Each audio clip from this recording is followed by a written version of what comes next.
How did we get here? If you're fans of Ottawa or Philly, you have to be asking yourself, how did we get here? So, I've been asked by fans of Philly to discuss what's going on with these guys. How did this happen? Ottawa fans haven't asked me to do so, but considering that 7th straight loss tonight, these are very similar storylines. And yet, what's wrong with both teams? Well, let's get right to it. So looking at the streaks, I'm just going to look at the streaks first. Coming off of back-to-back wins in Stockholm, feeling like they are on top of the world. They'd only lost, I think, 3 in regulation to that point all season. Here we go. After the games against Colorado, they lost 3-1 against Pittsburgh. That's forgivable. They lost in overtime to Arizona. That was the start of Arizona's 3-game winning streak. You know, where they went through and they beat Montreal and Toronto. That was kind of unforgivable. Then they lose 3-0 to the Rangers. They lose 5-2 to Philly or Washington, and then they lose 5-2 to Columbus. And now they're coming off of back-to-back 2-1 losses against the Islanders and Montreal. Philly's streak is this. They lost back-to-back games by shutouts against Minnesota, 1-0 and 3-0. They lose in a shootout to Winnipeg 3-2. Now remember, I treat those as ties, so we can call this a winless streak for that reason. They lose in overtime to Calgary 5-4. They lose 5-2 to Vancouver in a game that Vancouver just controlled all the way through. They lose 4-3 in overtime and then 5-4 in overtime, both against the Islanders. They lose 5-4 in overtime against Pittsburgh, and then they lose 3-1 against San Jose. Now, the biggest difference is that Philly's scoring more and allowing more over this losing streak. But when you look at it, let's start with the goaltending. Condon, 909 save percentage. Anderson, 895. Not good enough. League average is around 915. It's been creeping up again. We're getting up into that 915 area. Neuwirth is 915, but Neuwirth had a fantastic start to the season. I got a video on here, top 5 statistical and bottom 5 statistical goaltenders. Things have changed quite a bit since then, and I will definitely do an updated version of that video very soon. Elliott, 905 save percentage, 2.96 goals against, and I get it. Philly fans are like, but it's not the goalie. And I remember, and I'm looking way back now, and again, I use the Canucks as an example because that's the team that I've followed the most. Back when the Canucks in the late 90s were bad, and then in the early 2000s, things were still bad. There was one year that Garth Snow was the team's MVP. I believe he had a save percentage that year of 900. The fact that he faced so many shots, and he never gave up, and despite the fact they were losing and they were getting shelled, he still stood in that net and he played as well as he could. I see some of that with Elliott this year. It's a better lineup in front of him than Garth Snow had. But Garth Snow, when he was team MVP, to me at the time, I said, yeah, he's the MVP because the team didn't show up this year. So let's go back to Ottawa for a minute here. Leading the way in scoring is Stone. Stone's got 14 goals, 23 games, he's got 24 points. Stone is going to get paid, which might be part of the reason why Eugene Melnyk wants out. He's tired of paying guys. Rumor has it, he's looking at selling the Ottawa Senators. Ottawa fans should be kind of excited about getting a new owner and terrified at the same time. Because if you're going to get this new building downtown and it's going to be this huge moneymaker, why would an owner be looking to sell a team? Oh, he'll tell you whatever. Second on the scoring list is Hoffman, 19 points, 23 games, no problem there. Brassard, 17 points, 23 games, no problem there. Carlson, 17 points in 18 games right now. He had put up a lot of points. A lot of points. So that right now, this doesn't look that bad. He's only got 1 goal. His foot's still hurting. He's still not Erik Karlsson. He's not at 100%. And it is having an effect because look at their defense. Their second highest scoring defenseman is Dion Phaneuf with 9 points in 23 games. Ask Toronto how that works out.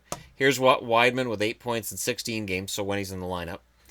Down here you find Cece with 4 points in 23 games, Oduya with 4 points, Borvicki with 3 points, Shabbat with 3 points in 5 games, Clayson with 1 point. I'm surprised Shabbat hasn't been called back up. I'm really surprised that Shabbat isn't in the everyday lineup for the Ottawa Senators. You have to take the pressure off this guy who's playing on one foot.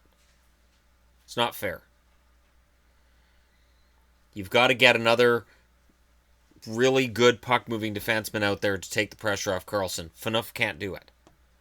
Phaneuf's a good support guy. Phaneuf's on pace for about 30 points and about 10 goals. That's fantastic for Dion Phaneuf at this stage of his career. He's not the problem. The overall depth on the blue line, I'm not a fan of. And I haven't been a fan of their depth on the blue line for about the last year. Losing Mathot hurt. Oduya is not a replacement for Mathot, but Mathot doesn't score points. I don't think he's got a single point since he went to Dallas. And he wasn't a big point producer for these guys either. So there's an issue on that blue line. And they've got to get this straightened out. And I honestly think give Shabbat a chance. You've lost 7 in a row. Back on the team. Now, we look through other scorers. Pyatt is number 5 on the score sheet with 11 points in 23 games. And right as soon as you go Stone, Hoffman, Brassard, Karlsson, Pyatt, the reaction is, wait, Pyatt? There's some underperformers on this list. Dzingel's not on that list. 6 goals, solid goal scorer, doesn't pass the puck a lot, 3 assists in 23 games, it's fine. He's on pace for 20 goals and about 30 points. There's Phaneuf and Weidman, defenseman. Burrows, 6 points in 23 games. He's on pace for about 20 points. This is Alex Burrows. This is why, as much as I loved Alex in Vancouver, as for his ability to play with the Sedins, I wasn't a fan of his personal antics on the ice, and I definitely do not support and condone the things he said about other players to their faces or otherwise during games. Him and Kessler had this way of getting other people's skin, and I didn't like it. But this is what Burrows is now. He's a 10-goal scorer. He'll never get back to 20. Thompson, 4th-line guy, support guy. Bobby Ryan, no goals in 15 games. Bobby Ryan's goal scoring is gone. What happened last year in the playoffs and going into the playoffs, I had a lot of Ottawa fans on my channel kind of chirping at me because I said Bobby Ryan is done as a goal scorer kind of thing. And then during the playoffs, when he started scoring, I was like, oh, you changed your mind on Bobby Ryan? And my answer was no. Then when the expansion draft came up and all these Ottawa fans were like, oh, well, Bobby Ryan's going to go. I'm like, they're not going to touch Bobby Ryan. When Bobby Ryan was asked, he laughed. You're like, are you worried about Vegas picking you? He laughed. He knew he's done. And I'll get to why this is disturbing once I get further down this chart. Zach Smith, 0 goals in 14 games. A couple years ago, Zach Smith had his career year. I think it's raised the expectation too high. He is not an offensive dynamo. He never will be. There's one guy that I missed on this list, and it's important, and I'm going to go back up to him. Pajot. 11 points in 23 games, 2 goals. Jean-Gabriel Pajot is not a sniper. And he got his hat trick in the playoffs. And I think, when you score on that level, and as a playoff game, and you get the big game, and a lot of people get this like he's a hero. And it happens. The John Druce thing is real. It's not that John Druce was a bad player. It was that he was great in the playoffs. Jean-Gabriel Pajot is a solid player, and he's on pace for about 35 points. But he's not a goal scorer. So let's keep going down. There's Cece and Oduya and Borvicki and Shabbat and Clayson. They're all defensemen. Duchesne, 1 goal, 1 point in 9 games. And I believe he's still a -10, which you can talk about plus minus, but when somebody has a larger minus than games played, there's a problem. He's had a hard time fitting in with the system. And what did the coach do? He stuck him with Bobby Ryan. Now, I don't know if they're still playing on the same line. But that's ridiculous. You take a guy who's struggling offensively and put him with a guy who can't score anymore. This guy, they paid a heavy price for. And while Ottawa fans can say, well, it wasn't that big a deal, well, now it kind of is, isn't it? Ottawa's sinking out of the playoff race. They're dying. So that whole, well, it doesn't matter. That I actually saw when they traded the first round draft pick for Duchesne, I saw people say, well, it's going to be like the 25th draft pick, so it doesn't matter. Never make that assumption early in the season. And then, well, it's protected. You know, it's protected in case it's a lottery pick, lottery protected. Okay, but if it's a lottery pick, as I said at the time, that's a disaster.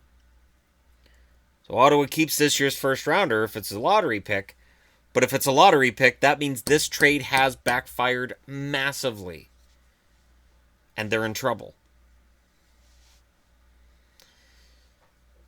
Fixing this, we'll get to after we look at Philly, because there's some similarity here. Voracek, 30 points in 25 games, 23 of those points are assists. Jakub Voracek is solid. No problem, Voracek. Giroux's back. 28 points in 25 games. Giroux is back. He is Claude Giroux once again. The aberration of last season is forgotten. He's himself again. Couturier, 26 points in 25 games, and suddenly now everybody talks about him for Selke consideration.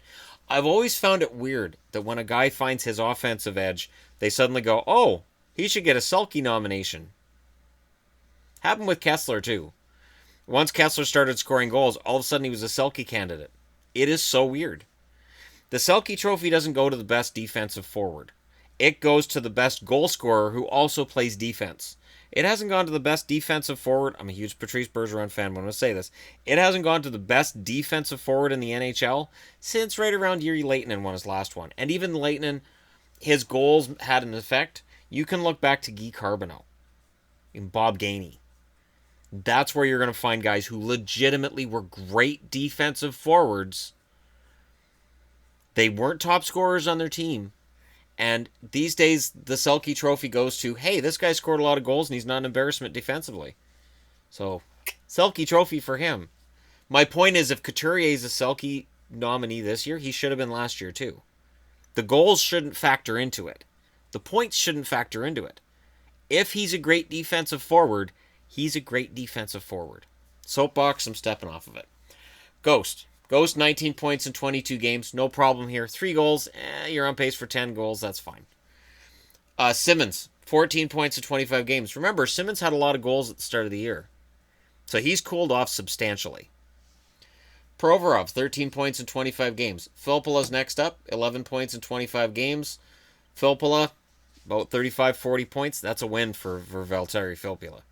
Compared to where he was expected to be this year, a 35-point season and 20 goals, that's way ahead of where he was going to be.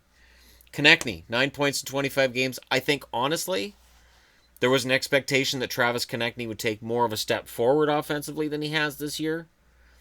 And whatever the reason is that he hasn't taken it, because the team has other deficiencies, which we'll get to, they need those goals. Manning, 6 points in 20 games. Who saw that coming? Brandon Manning with 6 points in 20 games. He's on pace for 25. Lawton. Here's where you start getting into a problem. Lawton, 6 points in 25 games. Wheel, 6 points in 20 games. Patrick, 6 points in 16 games.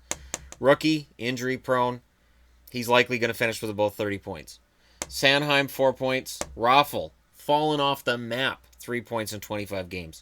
Dale Weiss, 3 points in 19 games. Lear, 3 points in 21 games. Hag, 3 points in 25 games. McDonald, 2 points in 10 games. Gudis, 2 points in 17. Laterra. It's not exactly Braden Shen, is he?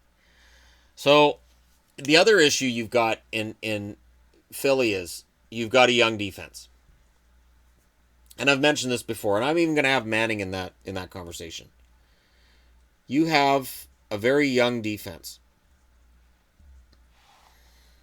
I think I got them all. If I missed one, I missed one. The interesting thing to me is, and again, plus minus doesn't mean a lot until it does. Robert Hagg is a plus 11. Tells me two things. He's either excellent defensively or he's playing sheltered minutes. Because that plus minus is out of whack with the rest of the team. But Haig was supposed to be solid defensively, so that would add up. This is a very inexperienced blue line. Teams will burn that blue line. 4-on-3, this team doesn't add up. 4 of their losses are in overtime. 1's in a shootout. 4 of their losses are in overtime. That's the only reason why Philly is still within shouting range of a playoff spot, because they keep losing in overtime. They keep getting that extra point. And people talk about, oh, you harp on the extra point. Hey, those 5 points equal 2.5 wins. Just think about that for a second. It's kind of crazy. They've lost all these games in a row. We're talking about this great losing streak, and yet they've got 5 points during this losing streak. 5-4, 4-3, 5-4, 5-4. So when it's a run and gun game, they lose. Their goaltending doesn't measure up like Ottawa's. They have a young blue line, which is not the same as Ottawa's. Ottawa's got Oduya, Borvitsky. Carlson's not a young kid right now.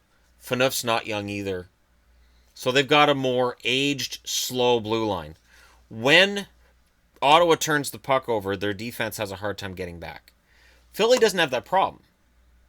But with this young defense, it's going to get dissected easier by a more experienced forward crew coming in. McDonald's the experienced guy here. And a healthy Andy McDonald, whether you like Andrew McDonald or you don't, you need that experience on the blue line. The issue that both of these teams have, they've got decent scoring on that first line.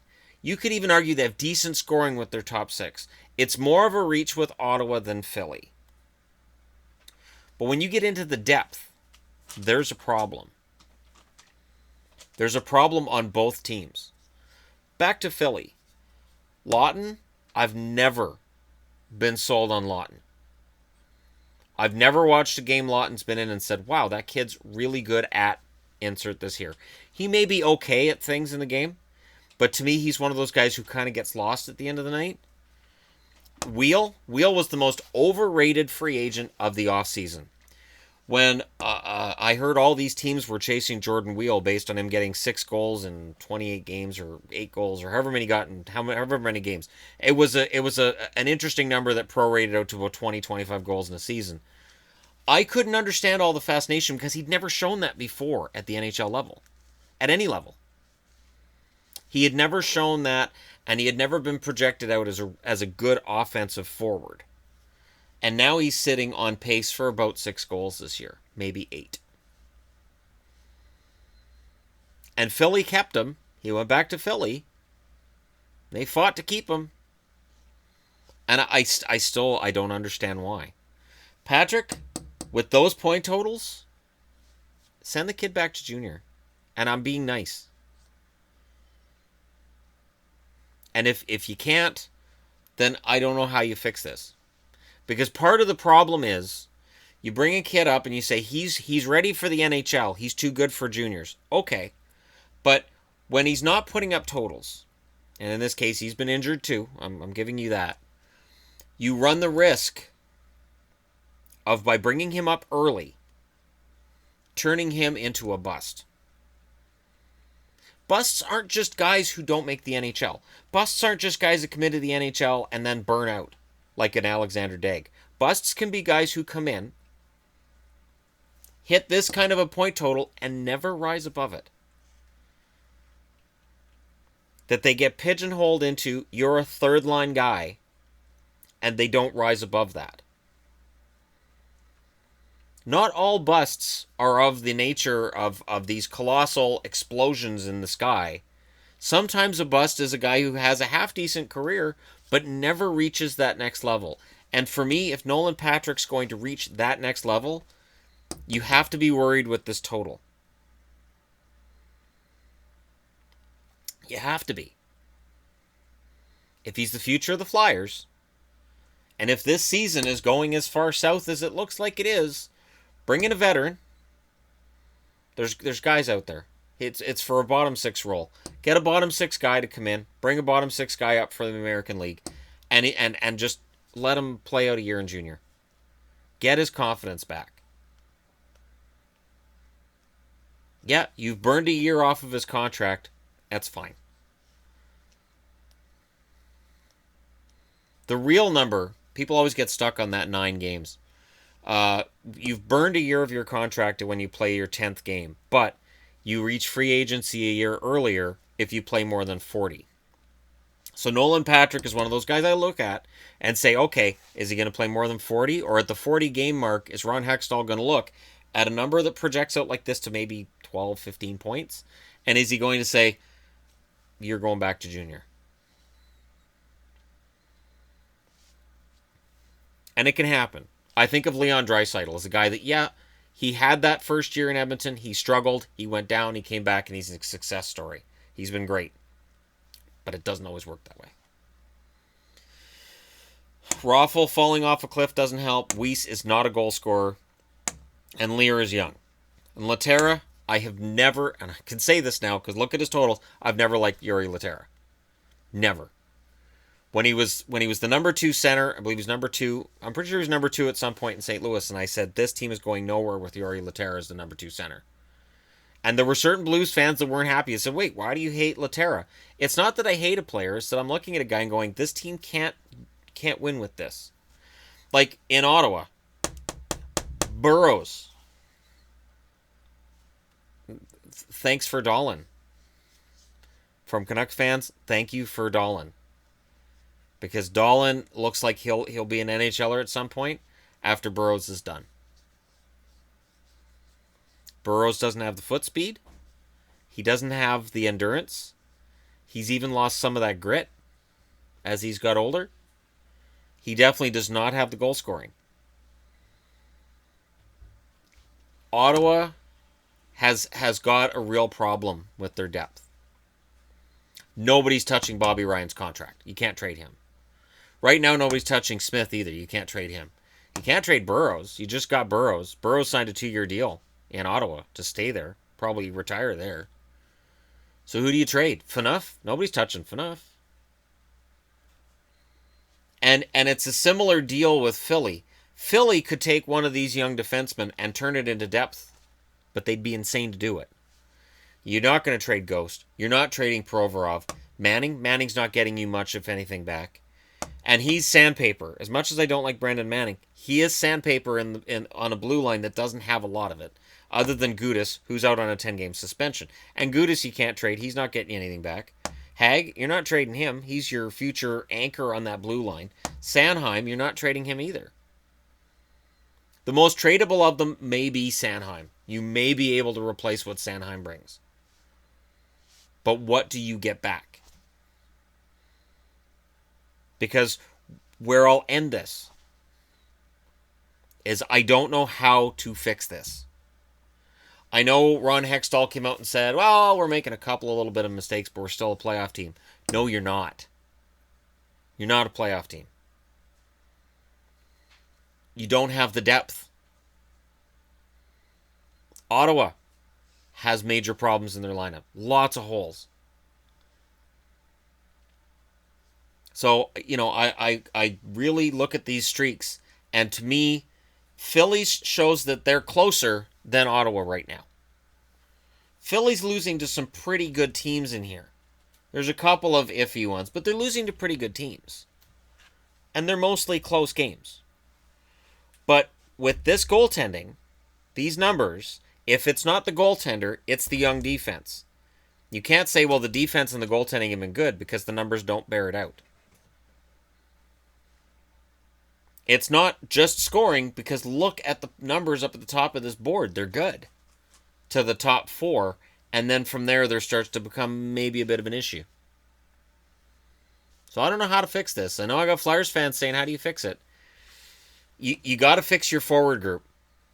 I'm not convinced that either Lawton or Wheel are NHL veterans 2 years from now. I'm not convinced that when Philly fixes this that Lawton and Wheel are around. And that's just my honest opinion. It's just an opinion. So there you go. There's my feeling about these losing streaks and the stats being put up by the teams. Let me know what you guys think in the comment section below. Don't forget to hit like and subscribe if you're browsing your way around the internet and you happened here. And I'll talk to you again soon. This is kind of fun. I'm going to be honest. This is kind of fun looking through a team, looking through what is going right and going wrong. And I do my best to provide any opinion that I have based on data and based on what I've watched. And Philly's been hard to watch because they've been close and they've been unlucky. But some of it has to do with these issues I bring up. And Ottawa, I think while Duchesne's going to be a lightning rod, if Kyle Turris was here, I'm not convinced that they win these games either. So let me know what you guys think. And I'll talk to you again soon.